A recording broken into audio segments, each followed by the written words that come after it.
Assalamualaikum warahmatullahi wabarakatuh.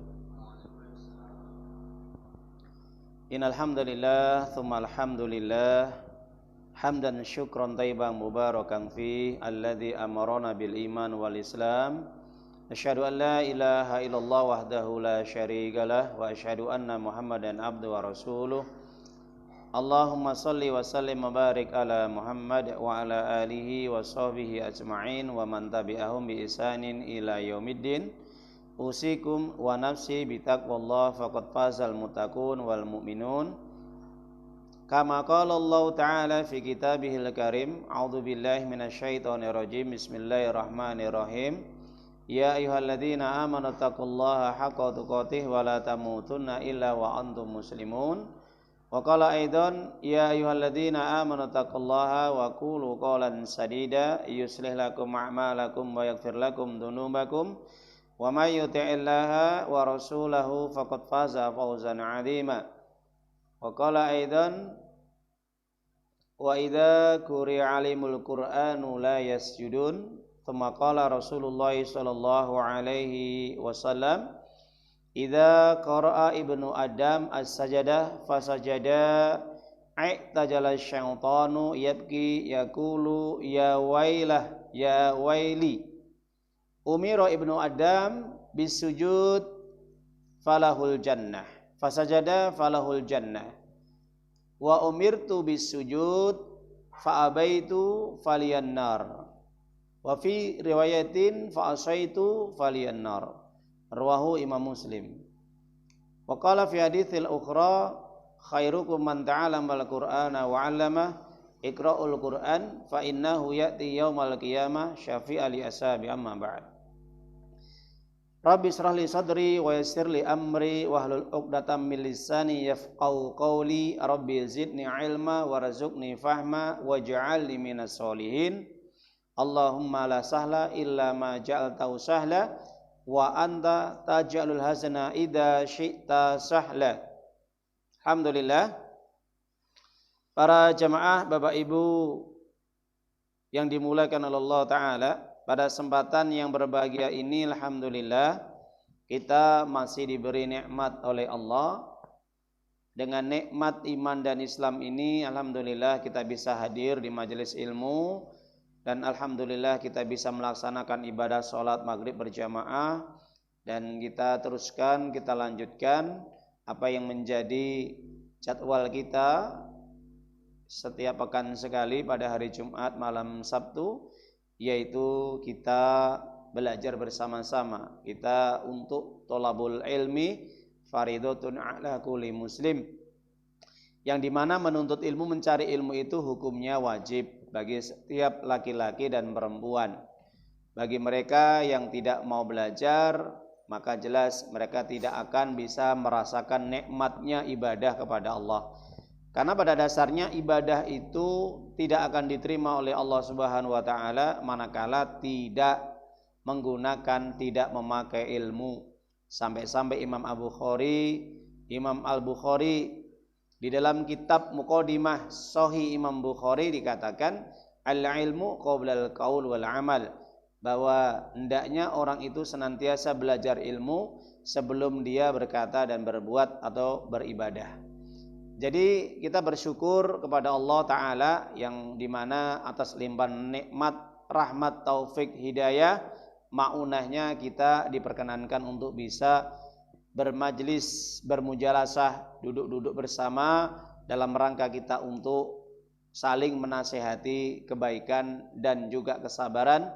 Dan ini merupakan kewajiban bagi seorang muslim, bagi siapapun mereka yang insya Allah diberi nikmat ilmu oleh Allah, untuk senantiasa menyampaikan, untuk senantiasa mengajarkan, untuk senantiasa menyebarkan kepada orang yang masih belum paham, orang yang masih belum tahu dan mengerti tentang ilmu, dan senantiasa untuk terus memotivasi untuk sabar dalam mentaati Allah Subhanahu wa taala. Karena apa?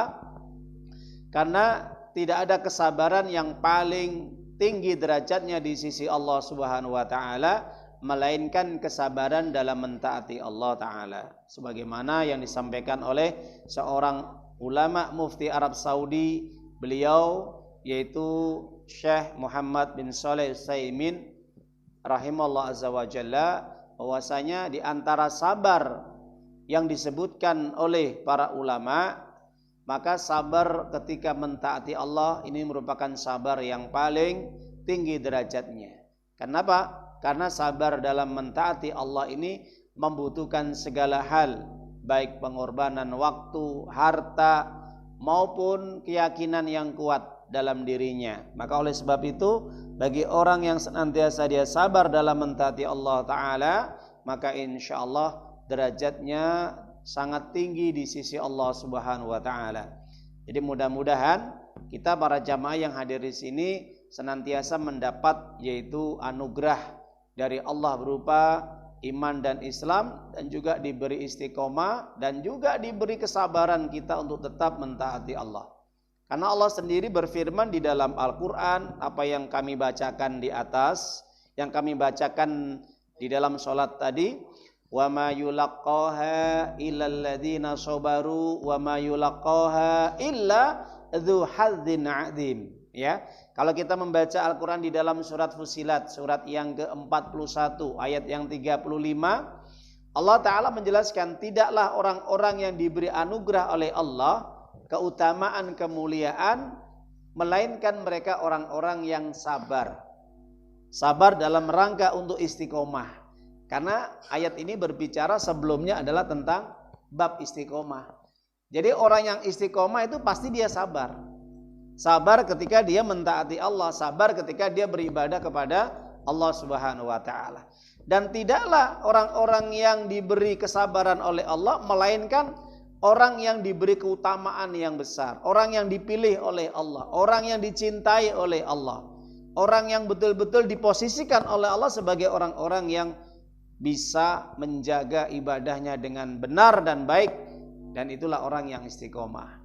Ya para jamaah Bapak Ibu yang dimuliakan oleh Allah Ta'ala, sampai-sampai Nabi mengatakan di dalam hadis Imam Muslim, ketika hal ini disampaikan oleh Nabi kepada para sahabatnya, maka Nabi memberikan informasi, wahai para sahabatku, ala ukhbirukum ma yamhullah bihil khataya wa yarfa'u bi darajat. Wahai para sahabatku, maukah aku beritahukan kepada kalian yang dimana ada amalan-amalan, yang dimana amalan itu apabila dikerjakan ini bisa menghapus dosa-dosa dan bisa mengangkat derajat kalian di sisi Allah Subhanahu wa Ta'ala. Siapa yang enggak mau?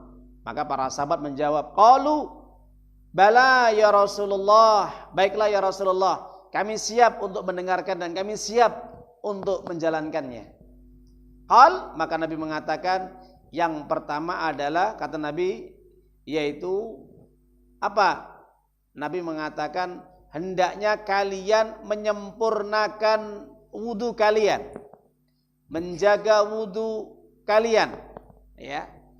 Kenapa? Kalau orang senantiasa dia menjaga air wudunya, dia senantiasa menjaga kesuciannya, maka Allah akan mensucikan dirinya. Allah akan mensucikan, memuliakan hamba tersebut. Ya. Jadi yang pertama adalah orang yang senantiasa menyempurnakan air wudunya, yang senantiasa menjaga air wudunya. Kenapa? Karena orang yang senantiasa menjaga wudunya pasti dia adalah orang-orang yang disucikan oleh Allah. Makanya di dalam Al-Quran kan ada ayat yang menerangkan, innallaha yuhibbut tawwabina wa yuhibbul mutatahhirin. Sesungguhnya Allah itu sangat-sangat suka dan cinta kepada orang yang bertobat, kembali kepada jalan Allah, mentaati Allah, meninggalkan semua berbagai bentuk dosa dan maksiat. Dan Allah itu sangat suka cinta kepada orang-orang yang mensucikan dirinya, mensucikan badannya, mensucikan hatinya, yaitu orang-orang yang senantiasa bersih dari kotoran, najis, ya. Jadi para jamaah Bapak Ibu rahimani rahimakumullah azza wa jalla, bahkan orang-orang yang senantiasa menjaga air wudunya mendapatkan keistimewaan yang mulia di sisi Allah Subhanahu wa Ta'ala nanti pada hari kiamat. Apa itu? Jelaskan dalam hadis Imam Bukhari wa Imam Muslim dari Abu Hurairah radhiyallahu ta'ala anhu, Rasulullah sallallahu alaihi wasallam bersabda, "Inna ummati yud'auna yaumal qiyamah ghurran muhajjilin min atharil wudu." Ya. Nanti pada hari kiamat, yang dimana nanti umatku ketika dipanggil oleh Allah, maka umat itu tampak sekali, sangat betul-betul terlihat dan mudah dikenal. Dari mana? Ketika ditanya oleh para sahabat, bagaimana wahai Nabi, manusia yang begitu banyaknya ketika berkumpul di padang mahsyar, ketika mereka disidang dan diadili oleh Allah, sedangkan engkau bisa mengenal umatmu, umat-umat yang taat, maksudnya umat-umat yang betul-betul dia menjalankan ibadah kepada Allah, yang umatnya yang soleh, umatnya yang abror, yang baik.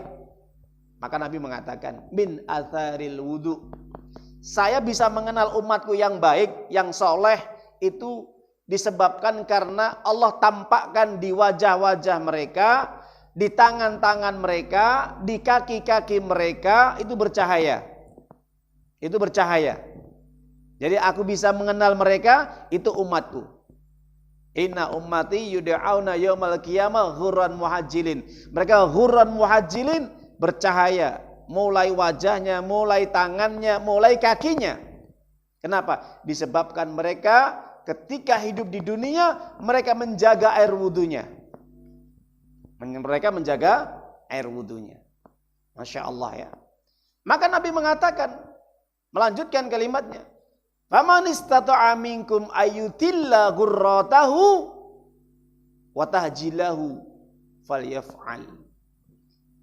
Siapapun di antara kalian yang mampu untuk memperlebar, untuk menambah air wudunya dari anggota badannya, maka perlebarkanlah, maka lakukanlah agar semakin terang bercahaya anggota wudunya, bekas air wudu di anggota badannya, baik mukanya, wajahnya, tangannya, kakinya, yang selama di dunia mereka basuh, mereka cuci, mereka bersihkan. Masya Allah. Jadi para jamaah Bapak Ibu rahimana rahimakumullah azza wa jalla, maka dari sinilah Nabi mengatakan itu yang bisa menghapus dosa-dosa mereka dan bisa mengangkat derajat mereka. Itu yang pertama. Ya. Yang kedua, memperbanyak langkah kaki mereka ke rumah-rumah Allah atau ke masjid. Ya. Jadi memperbanyak langkah-langkah mereka ke masjid itu dalam rangka untuk apa? Senantiasa menjaga sholat berjamaah. Jadi orang yang senantiasa menjaga sholat berjamaah, inilah orang yang diangkat derajatnya oleh Allah. Inilah orang-orang yang sangat dekat dengan Nabi nanti pada hari kiamat. Kenapa? Karena semasa hidup Nabi SAW tidak pernah meninggalkan sholat berjamaah. Begitupun para sahabat Nabi yang mulia ridwanullah alaihim ajma'in tidak pernah meninggalkan sholat berjamaah. Kenapa? Karena mereka orang-orang yang terdidik, terbimbing dengan baik. Bagaimana iman mereka begitu kokoh dan kuat, bagaimana kualitas amal ibadah mereka terjaga dengan baik, maka ini ditampakkan dengan sholat berjamaah mereka 5 waktu, kecuali kalau ada udzur syar'i. Setiap dapat ilmu diamalkan, setiap dapat ilmu diamalkan. Itu para sahabat. Tidak banyak ilmu, tapi yang penting 1, 2, 3 ilmu mereka langsung mereka kerjakan. Makanya para jamaah Bapak Ibu, orang yang memperbanyak langkahnya ke masjid itu Masya Allah luar biasa. Makanya sampai-sampai ketika ada orang buta yang tua renta, dia minta keringanan agar sholat di rumahnya, disebabkan karena memang jelas ya kondisi fisiknya tidak mendukung, sudah tua, buta lagi. Maka minta kepada Nabi, rajulun a'ma ini fasa'ala yusalli fi baitihi farahas, ya. Jadi minta kepada Nabi agar sholat di rumahnya, minta keringanan. Farahasalahu, Nabi kemudian memberikan keringanan. Ya oke lah, nggak ada masalah. Falamma walla, ketika dia baru saja minta kepada Nabi agar diperbolehkan sholat di rumahnya, baru saja melangkahkan kakinya beberapa langkah kaki, falamma walla fada'ahu, Nabi memanggil, hal tasma'un nida, apa kamu dengar azan wahai bapak? Apa kata bapak itu? Qala na'am ya Rasulullah. Betul, saya masih mendengar azan. Panggilan azan itu masih saya dengar dari telinga saya. Apa kata Nabi? Oke, kalau begitu bapak fa'ajib, maka tetap tolong ya, datangi panggilan azan itu. Datangi ya, hadir tetap untuk salat berjamaah. Ini orang tua yang buta, tidak diberi keringanan oleh Nabi untuk sholat di rumah. Bagaimana yang sehat? Bagaimana yang muda? Bagaimana yang kuat? Bagaimana yang energik badannya? Apakah ada alasan untuk tetap sholat di rumah? Maka orang seperti ini akan kehilangan keutamaan, diangkat derajatnya dan dihapus dosa-dosanya. Kenapa? Kalau sholat sendirian belum tentu khusyuk tumakninah, belum tentu diterima sama Allah Subhanahu wa ta'ala. Belum tentu baik sholatnya. Dan dari mana dapatkan dia pahala 27 derajat kalau dia sholat sendirian? Maka tidak ada alasan bagi setiap seorang muslim laki-laki yang sudah balik, maka dia bermudah-mudah ya, mencari kemudahan, mencari keringanan untuk tetap sholat di rumah. Makanya Nabi mengatakan ayyuhannas shollu fi buyutikum fa inna afdhalas sholati sholatul mar'i fi baiti illal maktubah. Dalam hadis Imam Bukhari katakan, wahai manusia, sholatlah kalian di rumah-rumah kalian. Tidak ada keutamaan sholat yang dikerjakan oleh seseorang di rumahnya kecuali apa? Sholat wajib. Sholat apa? Sholat wajib. Jadi berdasarkan hadis ini, hadis Imam Bukhari ini, maka Nabi memerintahkan untuk sholat di rumah. Apa itu sholat? Sholat sunnah. Agar rumah kita ini tidak menjadi sarang setan, gitu loh. Jadi kadang-kala dibagi sholat sunnah di rumah, sholat wajib di masjid. Nah inilah kemuliaan yang disampaikan oleh Nabi sampai seperti itu. La taj'alu buyutakum maqabir fa inna syaitan yaghfiru minal bait alladzi tuqra fi suratul Baqarah. Dalam hadis Imam Muslim dikatakan, jangan kamu jadikan rumah-rumah kalian seperti kuburan.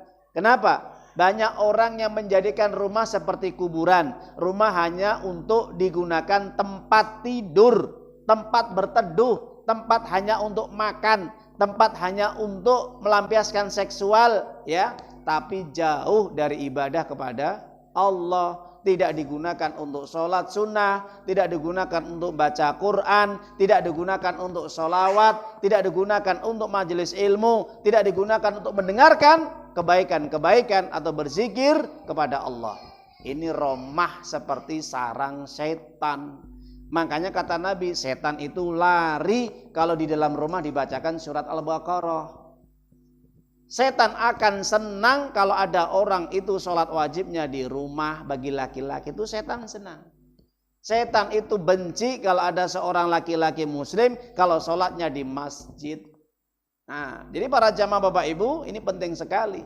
Jadi orang yang bisa mengangkat derajatnya, yang bisa menghapus dosa-dosanya apa? Yaitu kasratul khuta ilal masajid, memperbanyak langkah kakinya ke masjid.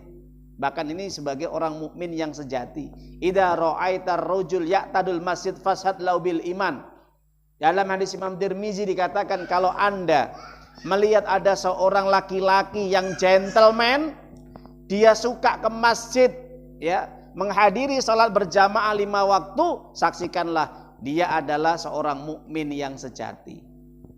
Maka Nabi membacakan ayat innama ya'muru masajidallah man amana billahi wal yaumil akhir wa aqamas shalah wa ataz zakah wa lam yakhsha illallah fa asa ulaika ayyakunu minal muhtadin. Surat apa? At-Taubah ayat 18. Jadi orang-orang yang dia betul-betul dikatakan mendapatkan hidayah itu adalah kalau ada dalam dirinya satu, imaratul masajid, suka memakmurkan masjid, membangunnya, memperbagusnya, menjaga kesuciannya, menjaga kebersihannya. Itu orang-orang yang dinamakan imaratul masajid, memakmurkan masjid, membangun, menjaga kebersihannya, kesuciannya, memperbagus, ya, tidak berlebih-lebihan. Yang kedua, man amana billah wal yaumil akhir. Mereka yang mentauhidkan Allah, hanya beribadah kepada Allah, tidak menyekutukan Allah, tidak mencari tandingan-tandingan bagi Allah dalam beribadah kepada Allah, tidak berbuat syirik kepada Allah. Itu orang yang bertauhid. Yang ketiga, mereka yang menjaga sholatnya berjamaah. Ingat, wa aqamus sholat. Ini tunjuknya apa? Mereka yang menjaga sholatnya di masjid. Itulah. Dan mereka orang yang gemar bersedekah, berinfak, mengeluarkan hartanya di jalan Allah. Dan mereka hanya takut, kalau takut mereka itu nanti ketika pada hari kiamat mereka tidak memiliki catatan kebaikan dalam dirinya. Takut kalau dia masuk neraka, takut kalau diancam disiksa di neraka ketika meninggalkan perintah Allah. Inilah orang-orang yang dinamakan mendapatkan hidayah dari Allah. Jadi kalau pengen dapat hidayah bagaimana? Amalkan 5 hal ini. Memakmurkan masjid, kemudian beriman kepada Allah, bertauhid, menjalankan sholat 5 waktu berjamaah, gemar bersedekah, berinfak di jalan Allah, takut hanya kepada Allah ketika dia berbuat maksiat kepada Allah. Ini 5 perkara. Dalam satu ayat aja mengandung 5 perkara ini. Kalau kita amalkan insyaallah fa'asa ulaika ayyakunu minal muhtadin. Ini tanda-tanda orang yang mendapatkan hidayah dari Allah Subhanahu wa taala. Para jamaah Bapak Ibu, saudara-saudaraku kaum muslimin yang dimuliakan oleh Allah taala. Di sini saya akan membahas apa yang sudah menjadi tema hari ini berkaitan dengan apa yang saya lakukan tadi ketika sholat berjamaah, ketika kita bersama-sama mendengarkan ayat yang kami bacakan tadi. Kemudian ayat itu memerintahkan kita untuk apa? Sujud tilawah. Sujud tilawah atau ayat-ayat sajadah. Maka para jamaah Bapak Ibu yang dimuliakan oleh Allah Ta'ala, para ulama menjelaskan bahwa kurang lebih sekitar ada 15 surat di dalam Al-Quran ada perintah untuk bersujud ketika membaca ayat-ayat sajadah. Perintah untuk sujud. Perintah untuk sujud.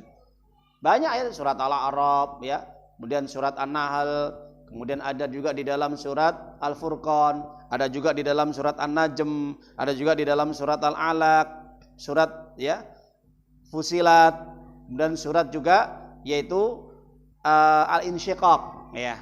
Maka di sini saya menjelaskan terkait dengan perintah sujud ketika mendengar ayat-ayat sajadah, dan insyaallah apa yang kita lakukan tadi sesuai dengan perintah Allah dan perintah Nabi. Baik, saya akan mengulas secara panjang lebar nanti pada tema kajian malam hari ini para jamaah. Maka kalau kita fahami dengan adanya perintah sujud tilawah ataupun membaca ayat-ayat sajadah diperintahkan untuk bersujud, maka hal ini diperintahkan dalam banyak surat ya. Di antaranya saya bacakan tadi di dalam surat Fusilat. Surat yang ke-41 ayat yang 37. Allah Ta'ala berfirman, wa min ayatihi al-lailu wan naharu wasyamsu wal qamar la tasjudu lisyamsi wala lil qamar wasjudu lillahi alladzi khalaqahunna in kuntum iyyahu ta'budun. Apa kata Allah? Di antara tanda-tanda kebesaran Allah yang Allah ciptakan di alam semesta ini, Allah menciptakan yaitu malam dan siang. Allah menciptakan juga matahari dan bulan, dan juga bumi dan yang lainnya. Maka perintah Allah, di sini larangan Allah yang pertama, larangan. Allah mengatakan larangan dulu. La tasjudu lisyamsi wala lil qamar.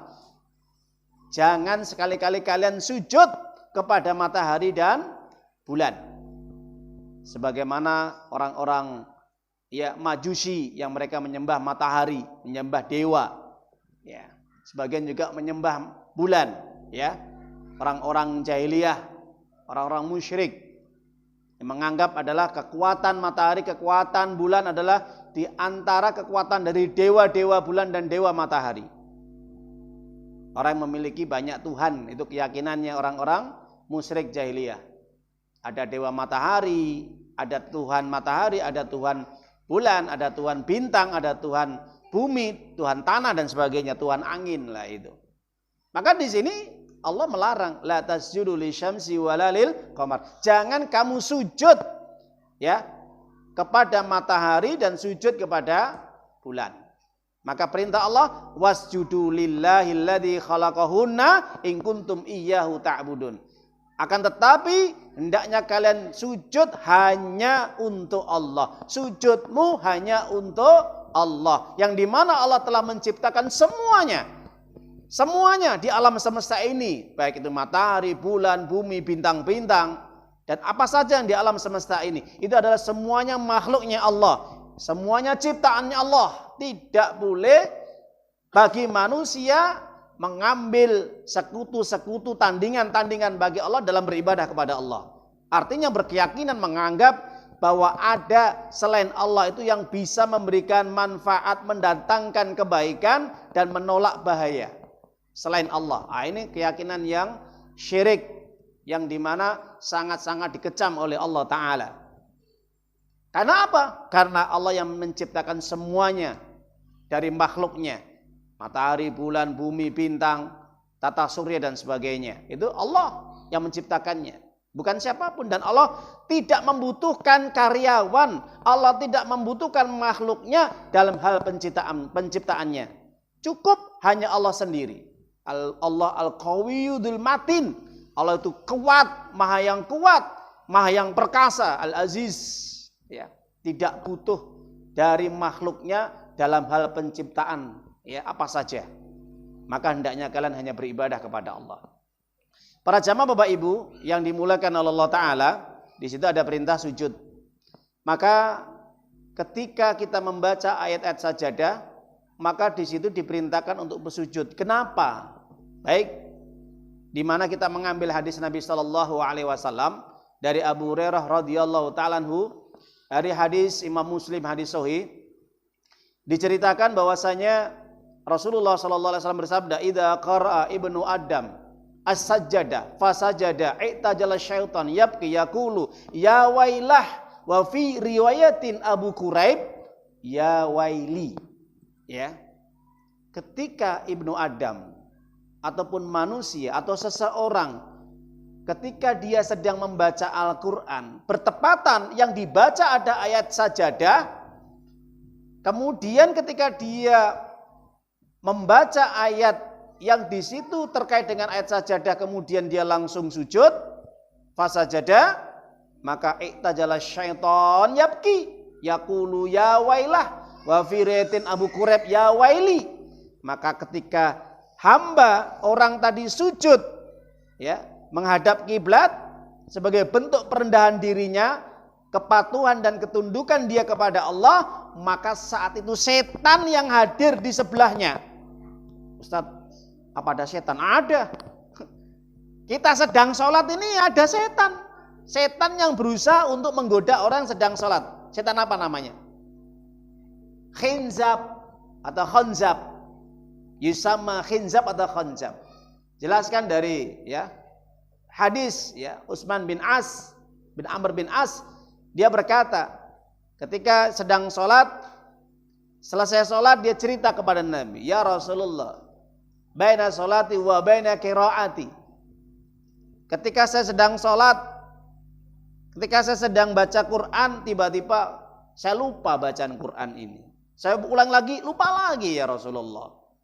Nah ini bagaimana ini kok seperti ini nih? Saya merasakan kok tidak tenang, tidak bisa khusyuk ya. Maka Nabi mengatakan, ya itu dzaka syaitan yuqalu hinzab. Nah, itu syaitan hadir bersama engkau. Ketika engkau sedang sholat, Anda sedang sholat, setan di situ berusaha untuk membisikkan, mengacaukan pikiran Anda sedang Anda sholat. Itu yang dinamakan hinzab. Idza asastah ya, fasta'id billah minhu. Jika kamu merasakan lagi ketika sholat seperti itu, maka segera engkau minta perlindungan kepada Allah. Minta perlindungan kepada Allah. Sebagaimana perintah Allah, wa imma yanzaghannaka minasyaitonir nazghun fasta'id billah innahu was-sami'ul alim. Dijelaskan di dalam surat Fussilat ini juga, ayat yang ke-36.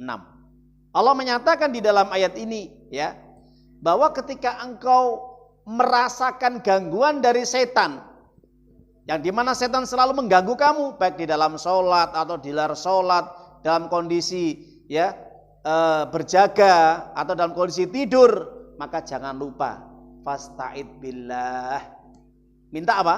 Perlindungan kepada Allah. A'udzubillahi minasyaitonirrajim.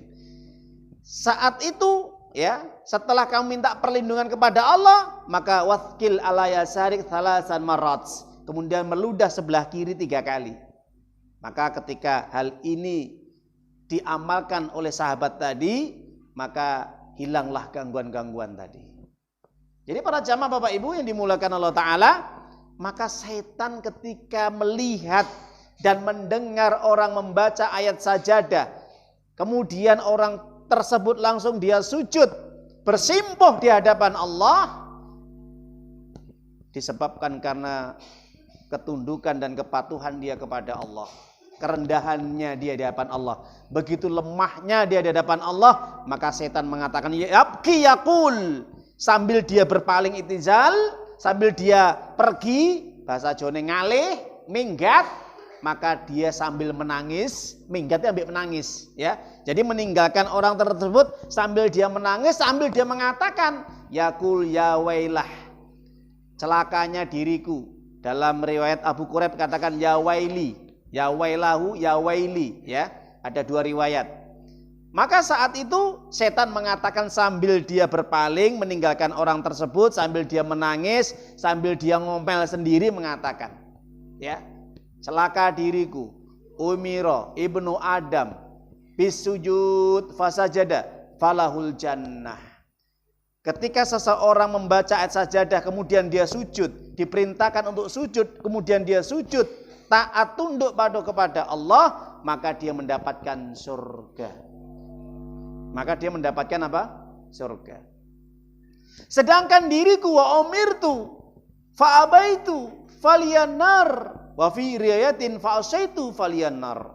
Sedangkan Allah memerintahkan aku untuk bersujud kepada Allah, sedangkan aku membangkang, sedangkan aku berpaling, sedangkan aku tidak mau, enggan, maka Allah menjanjikan diriku api neraka. Aku akan disiksa nanti pada hari kiamat selama-lamanya.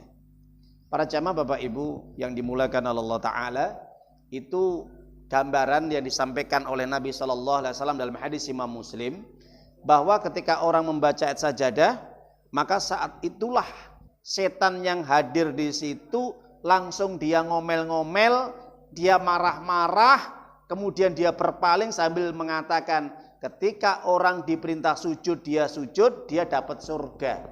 Ya, dia mendapatkan janji surga. Sebaliknya ketika dia diperintah, ketika untuk sujud, ya, seperti dirinya si setan tadi dan siapapun, ya, maka dia tidak mau sujud, maka dia mendapatkan neraka. Para jamaah Bapak Ibu rahimani rahimakumullah azza wa jalla. Sekarang kita tanya, setan itu sifat atau jenis? Sifat, ya. Baik. Setan itu adalah sifat, ya. Sifat yang melekat di dalam diri jin dan manusia ketika jin dan manusia itu dia ini berpaling dari perintah Allah.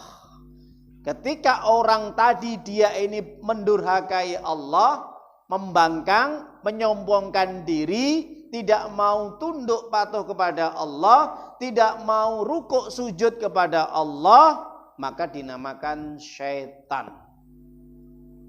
Maka dari sini kita bisa pahami para jamaah Bapak Ibu, setan adalah sifat jenisnya dari golongan jin dan manusia. Mana dalilnya? Surat An-Nas 114 ayat 5 dan 6. Alladzi waswisu fi sudurin nasi minal jinnati wan nas. Yaitu yang senantiasa membisikkan di dalam dada manusia sesuatu godaan yang buruk supaya orang itu berbuat jahat, berbuat dosa, berbuat maksiat, melanggar aturan Allah. Itu pekerjaan setan. Itu pekerjaan setan. Jadi kalau ada orang yang menghalangi untuk mentaati Allah, itu namanya setan. Kalau ada orang mengajak untuk berbuat maksiat, dosa dan mungkar, itu namanya setan. Ketika ada orang yang durhaka kepada Allah, itu namanya setan. Dan orang yang tidak mau nurut atas perintah Allah dinamakan syaitan. Itu dalilnya surat An-Nas ayat 5. Makanya Allah tutup dengan kalimatnya minal jinnati wan nas. Setan-setan itu dari golongan jin dan manusia. Baik itu jin yang kasat mata yang tidak bisa dilihat dengan panca indera manusia biasa, yang membisikkan dalam telinga, hati, ya, itu adalah jin. Dan juga manusia bisa ketika secara langsung bisa dilihat, diraba, dirasakan, ya, langsung bisa interaksi, dipegang ya tampak.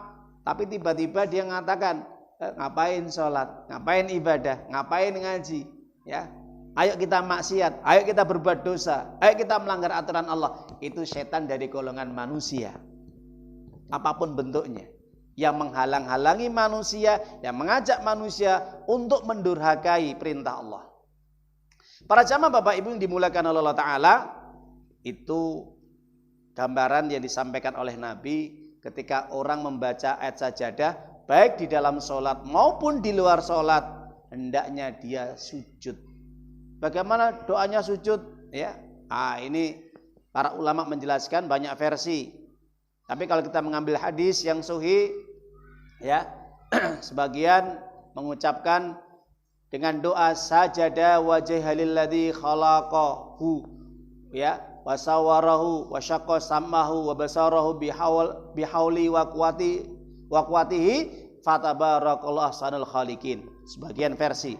Sebagian lain mengatakan cukup dengan kalimat subhanallah alhamdulillah wala ilaha illallah wallahu akbar la haula wala quwata illa billah. Sebagian lain mengatakan subhanallah, subhanallah, subhanallah, atau subhana rabbiyal a'la, sama sebagaimana kalimat ketika kita sujud. Kita pending dulu, kita azan.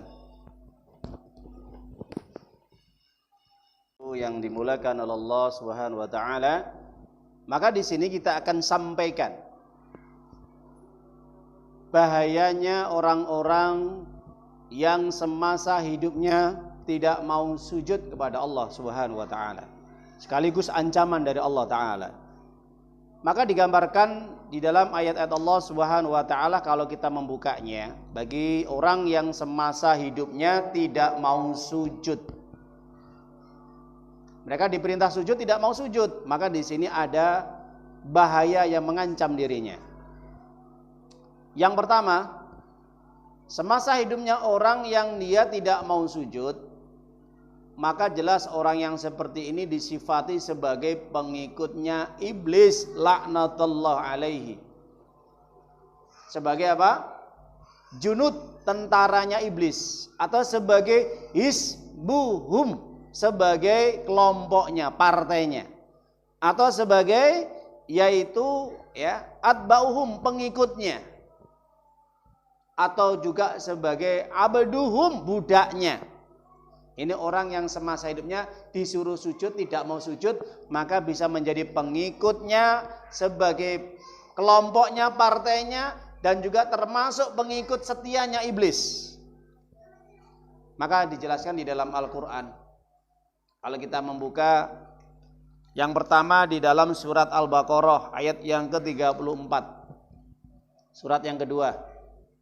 Allah Ta'ala berfirman, wa qulna lil malaikati isjudu li adama fasajadu illa iblis aba wastakbar wa kana minal kafirin. Ingat ketika aku berfirman kepada para malaikat untuk memerintahkan kepada para malaikat agar semua para malaikat yang hadir saat itu untuk menghormati Adam dengan sujud. Dan mengatakan sujud sebagai penghormatan. Ya, penghormatan kepada Adam, yang dimana Allah menciptakan Adam sebagai khalifah, yang calon bakal menjadi khalifah di muka bumi ini, pemimpinnya para manusia.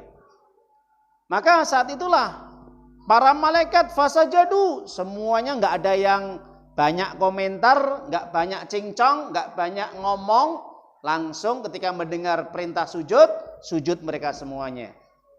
Sujud mereka dalam rangka menghormati Nabi Adam alaihissalam. Illa iblis. Saat itu hadir juga iblis, ya. Jadi iblis saat itu hadir, mereka tidak mau sujud, maka jelas menunjukkan sifat sombongnya iblis. Maka saat itu langsung dikasih vonis, stempel oleh Allah, wa kana minal kafirin. Iblis itu termasuk makhluk yang paling kafir. Makhluk yang kafir, jelas kufur kepada Allah. Itu yang pertama. Jadi sebagai pengikutnya, sebagai kelompoknya, sebagai budaknya iblis, orang yang semasa hidupnya diperintah sujud tapi nggak mau sujud, maka dia iblis. Artinya ini pengikutnya iblis. Ini Allah yang berfirman ya. Allah yang berfirman ini. Padahal malaikat itu nggak ada yang menyombongkan diri. Coba kalau kita membaca Al-Quran surat Fussilat ayat yang ke-38 yang sudah saya bacakan tadi. Fa inistakbaru falladzina 'inda rabbik yusabbihuna lau bil-laili wan-nahar wa hum la yas'amun. Apa kata Allah? Ketika setan-setan itu menyombongkan diri, ya, mereka tidak mau sujud, tidak mau patuh tunduk kepada Allah, menjalankan perintah Allah. Ingat, para malaikat yang di sisi Allah saja, mereka siang dan malam yusabbihuna lau, mereka bertasbih memuji Allah. Siang dan malam para malaikat bertasbih memuji Allah. Para malaikat ini setiap saat, setiap waktu terus dia bertasbih. Subhanallah, alhamdulillah, subhanallah, alhamdulillah, Allahu akbar. Terus seperti itu. Itu para malaikat. Nah, tapi mereka sombong, fa inistakbaru. Mereka menyombongkan diri, nggak mau sujud, tidak mau taat. Nah, ini jelas ini karakter iblis seperti itu. Maka sampai-sampai kata Allah, wahum la yas'amun, sampai tidak pernah jenuh ketika mereka beribadah kepada Allah, para malaikat itu. Jadi kalau ada orang yang dia jenuh ibadah kepada Allah, maka lebih hina daripada malaikat. Malaikat ini nggak punya nafsu, ya, hanya dia punya akal, punya keinginan yang dimana di situ hanya melaksanakan perintah Allah, tapi tidak punya syahwat. Maka saat itulah iblis tidak mau sujud, maka para malaikat sebaliknya taat patuh kepada Allah dan tidak pernah bosan dalam beribadah kepada Allah. Ini malaikat lah ya, tidak pernah bosan jenuh dalam dia berzikir. Maka hendaknya kita jangan sampai bosan berzikir ya, agar kita menjadi orang paling mulia nanti di hadapan Allah daripada malaikat.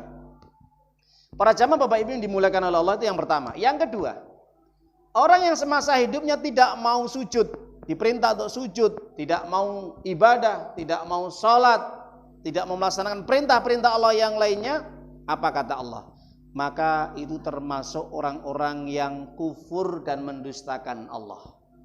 Orang kafir dan orang pendusta. Ngakunya Islam, KTP-nya Islam, tapi dia tidak mau diperintah untuk menjadi orang Islam. Coba bayangkan. Padahal kalau kita mau gali, kita pahami Bapak Ibu nggih. Apa yang dinamakan Islam itu? Islam itu isim masdar dari aslama yuslimu islaman.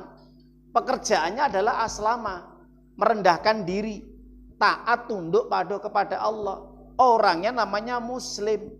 Maka kalau orang itu sudah menjadi muslim, otomatis dia adalah orang-orang yang menyerahkan dirinya hanya kepada Allah. Apapun yang diperintahkan Allah, manut, taat, tunduk, patuh kepada Allah. Enggak sakarepe dhewe, ya. Enggak semaunya gue, enggak boleh. KTP-nya Islam. SIM-nya Islam. Nggih ta Bu nggih, Pak, Mas? Tapi ketika disuruh sholat enggak mau, disuruh puasa enggak mau, disuruh menutup aurat enggak mau, disuruh berinfak enggak mau, disuruh haji enggak mau, apalagi kok mencari ilmu. Maka orang seperti itu sangat-sangat ingkar dan mendustakan Allah. Mana buktinya Ustadz? Nah, kita buka di dalam surat Al-Insyiqaq.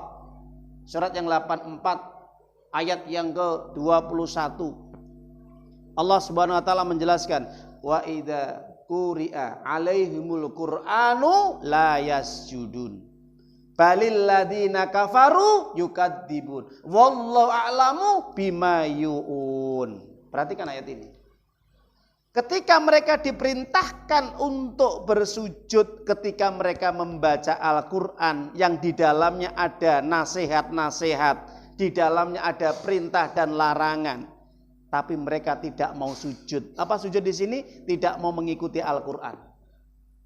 tidak mau mengikuti apa kata perintah Allah, ya, pembicaraan Allah, bimbingan Allah, omongane Gusti Allah mboten dinut. Coba. Gusti Allah saja tidak dinut, Allah saja tidak ditaati, terus mau manut siapa dia dalam hidup ini? Padahal yang memberikan fasilitas semua apa yang dia inginkan itu siapa? Allah. Yang menambah rezekinya dia, menambah hartanya dia, memberikan istri, anak, harta, rumah, jabatan, kekuasaan, mobil, kendaraan, semuanya Allah. Tapi apa? Ketika Allah memerintahkan untuk sujud, dia nggak mau. Apa kata Allah? Kasih stempel, balil ladina kafaru yukadzibun. Oh, yang demikian berartinya dia orang yang dusta dan kafir. Nggak main-main ini, nggih. Jadi orang yang tidak mau sujud apa? Kafir. Tidak mau sujud apa? Pendusta dia, ngapusi, tukang bohong kepada Allah dia. Coba kalau mau nikah itu, dia syahadat kan? Asyhadu an la ilaha illallah wa asyhadu anna Muhammadar Rasulullah. Siap menjadi pemimpin dalam rumah tangga.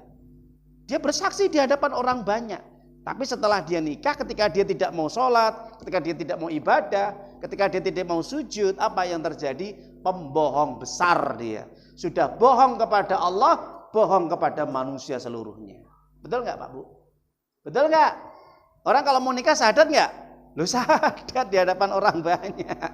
Disaksikan orang banyak itu loh. Asyhadu alla ilaha illallah. Saya bersaksi tidak ada sesembahan yang paling benar yang aku sembah kecuali hanya Allah. Dia ngaku.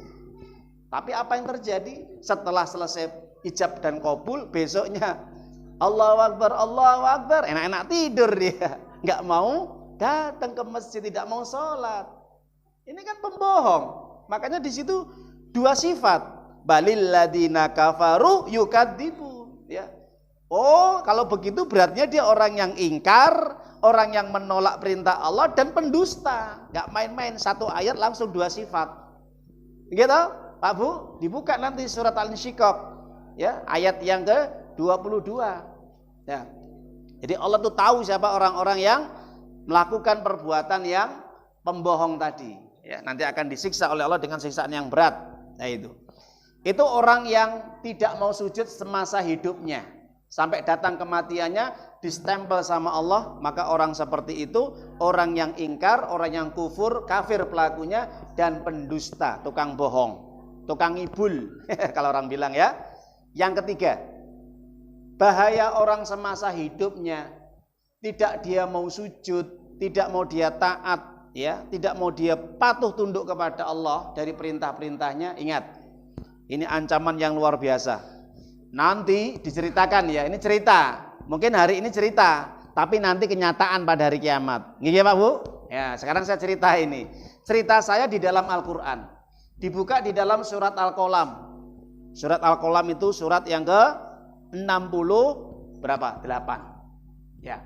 Surat yang ke-68 surat Al-Qalam ayat 40 ya dan 41 kalau kita mau buka Al-Qur'annya. Ayat 42 43, maaf ya. 42 43 surat Al-Qalam. Surat yang ke-68 nanti di rumah dibuka. Ini ancaman yang terakhir. Enggak usah banyak-banyak, 3 aja ini ya. Ini nanti pada hari kiamat menceritakan, menggambarkan bagaimana keadaan orang-orang yang semasa hidupnya tidak mau sujud. Padahal semua fasilitas sudah Allah berikan, apapun yang diinginkan sudah Allah beri. Ya, gratis. Ya itu. Apa yang terjadi? Balasannya tidak mau mensyukuri nikmat Allah, tidak mau taat dan sujud kepada Allah. Allah gambarkan, yauma yushafu an saqi wa yad'auna ila sujudi fala yastati'un. Ketika nanti pada hari kiamat betis disingkapkan. Ini satu kata-kata kalimat ya, yang dimana ini sebagai kinayah, permisalan. Yang dimana ketika nanti pada hari kiamat yang begitu mengerikan dan dahsyat, yang dimana saat itu orang itu ketir-ketir, takutnya luar biasa. Ketika mereka akan dihisap dan menerima catatan amal mereka, baik itu dari sebelah kanan atau sebelah kiri, disingkap betis. Maksudnya apa? Saat itu akan dibongkar habis-habisan semua apa yang mereka kerjakan di dunianya. Maka saat itu para jamaah, bagi orang-orang yang dimana ketika mereka tidak mau sujud, ketika saat itu mereka diperintah auna ila sujudi falastatiun, disuruh untuk sujud saat itu di hadapan Allah, maka mereka tidak bisa sujud. Kenapa? Kenapa Bapak Ibu? Punggungnya ini nggak bisa ditekuk. Jadi punggungnya itu nggak bisa ditekuk. Kalau bahasa ulama itu kelet. Ya, kalau sudah kelet nggak bisa ditekuk lagi. Ya, sudah lengket. Nah, pelikatan kalau orang bilang. Ketika mereka disuruh sujud, orang-orang yang semasa hidupnya tidak mau sujud, mereka tidak bisa sujud di hadapan Allah pada hari kiamat. Ini kelihatan orang-orang nggak pernah sujud ini. Kecuali mereka yang beriman, yang beramal soleh, semasa hidupnya di ahli sujud, ahli sholat, maka mereka akan begitu mudahnya langsung sujud di hadapan Allah, bersimpuh di hadapan Allah mereka. Orang-orang yang tidak bisa mensujudkan dirinya ataupun menekuk punggungnya, itu kelihatan dia mau sujud nggak bisa-bisa. Itu kenapa? Itulah balasan nanti pada hari kiamat. Maka ayat selanjutnya Allah kabarkan, ya, Allah kabarkan khasyiatan absarum tarhaquhum dillah. Begitu hinanya mereka, mereka tertunduk malu dengan sangat-sangat hina, mereka malu merasakan hinanya dan mereka merasa berdosa di hadapan Allah. Kenapa? Karena waqad kanu yad'auna ila sujudi wa hum salimun. Dia merasakan bahwa kenapa ketika saya di dunia saya dikasih kesehatan begitu lamanya tidak saya gunakan untuk sujud di hadapan Allah, tidak saya tempelkan kening saya di tempat sujud, maka hari ini saya tidak dimampukan, dikuasakan oleh Allah untuk bersujud, bersimpuh di hadapan Allah. Mereka getun, Mbak Bu. Apa getun? Ya menyesal. Menyesal, sudah. Kata-kata menyesal itu nanti pada hari kiamat banyak sekali orang ngomong, ya wailatana, ya wailatani, ya waila, ya laitani, alangkah celaka diriku, alangkah celaka diri kami, binasanya diriku, binasakan diri kami. Ya itu getun. Makanya orang menyesal nanti pada hari kiamat itu baru mereka rasakan. Sekarang mereka nggak mau getun loh, nggak ada getun di depan itu Pak Bu, menyesal itu. Kalau menyesal di depan nggak ada orang masuk neraka. Para jamaah Bapak Ibu yang dimuliakan oleh Allah, itu gambaran pada hari kiamat nanti bagi orang-orang semasa hidupnya tidak mau sujud, maka digambarkan secara jelas surat Al-Qalam ini, mereka akan dihinakan sama Allah dan akan terlihat di hadapan manusia. Ini loh orang-orang yang hina dina. Setelah itu apa? Mereka diseret ke dalam neraka dengan sangat hina. Ada yang dengan diseret kepala mereka di bawah, kakinya di atas. Ada yang ditarik ya kakinya dulu, baru kemudian kepalanya. Itu kata Allah, sanad rijuhum min haitsu la ya'lamun. Akan kami seret mereka, ya, yang dimana mereka tidak akan pernah menyadarinya, mengetahuinya, ke neraka jahanam.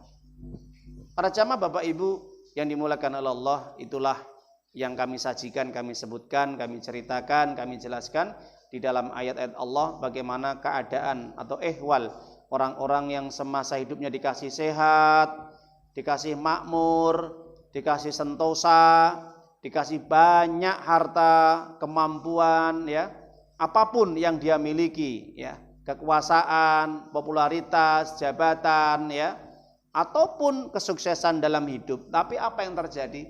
Semasa hidup mereka tidak mau berterima kasih, tidak mau bersyukur, ya, tidak membalas apa yang Allah berikan dengan kebaikan berupa ketaatan dan amal solih, tidak mau sujud, tidak mau sholat ataupun ibadah-ibadah yang lain, maka Allah akan balas mereka semuanya dengan kehinaan, sehina-hinanya nanti pada hari kiamat.